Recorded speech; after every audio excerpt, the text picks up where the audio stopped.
जिंदगी और मौत की जंग। अब आई गांव तो वडेरों और बेहद सरकार ने डुबो दिए। मुश्किल से जान बची थी, कब तक जिंदगी भी साथ देती, वो भी ठहरी बेवफा, बीच राह में ही साथ छोड़ दिया और हम इबरत का निशान बन गए। अगर किसी ने कयामत से पहले कयामत देखी है तो वो दादू, जोही, केनशा और मेहर के बदनसीब लोग हैं। बरसात और सैलाब से ज़िंदगी का दम घुटने लगा तो ज़िंदगी की तलाश में कराची में फ़कीरों की तरह कैंप्स में अजियतनाक दिन गुजारे। जब वापस अपने घरों को लौटना चाहा तो ये किस्मत को मंजूर कहाँ था। गुज़िश्ता दिन केनशा के बरसात मुतासर ख़ानदान अपने घरों में वापसी पर बहुत खुश थे। बच्चे अपने पुराने दोस्तों और औरतें अपनी सहेलियों को याद करते हुए उनसे दिल का हाल करने के लिए बेचैन थी। बस सामान उठाया और कराची से बस में सवार हुए। अभी 1 घंटे का सफ़र ही तो किया था कि अचानक एक और क़यामत ढा गई।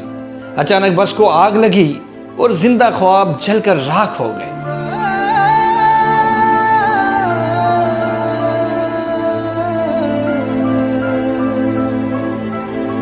क्या ये कयामत से पहले कयामत के मंजर नहीं थे, जब मासूम बच्चे अपने माँ बाप के सामने जलकर राख बन चुके थे। नूरियाबाद अस्पताल का हाल भी देखिए, न वहाँ बेड्स थे, न इमरजेंसी से निपटने के लिए आलात थे। डॉक्टरों को भी तो घर बैठे बघार और मराते मिल रही हैं, तो उन्हें इंसानियत की क्या पड़ी है। ज़रा हुकूमत सिंध की बेबसी भी देखें। जले हुए लोग मदद को पुकारते रहे, लेकिन न एम्बुलेंस वक्त पर पहुंची, न पुलिस आई और न ही मोटरवे हुकाम आए। मीडिया रिपोर्ट्स की माने तो बताया जा रहा है कि 20 के करीब या उनसे ज़ायद लोग जलकर राख हो गए हैं। मेरे वतन के लोग भी अजीब इस्तेसाल का शिकार हैं। जिंदा लोगों को तो कोई सहूलत मुयस्सर नहीं। जलकर राख होने पर भी वज़ीर आला सिंध और दीगर जिम्मेदार सिर्फ अपने तर्जमानों को इज़हार अफसोस के टिक्कर चलवाने में अपना फ़र्ज समझते हैं। क्या नूरियाबाद इतना दूर था जहाँ सीएम सिंध नहीं पहुँच सकते थे?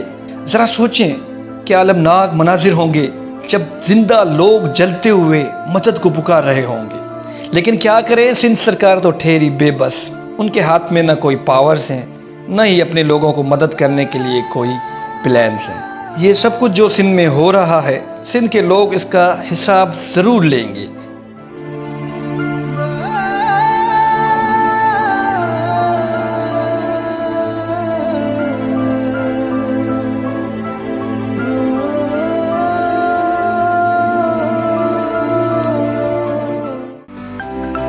To watch more videos, please subscribe to our YouTube channel and click the bell icon.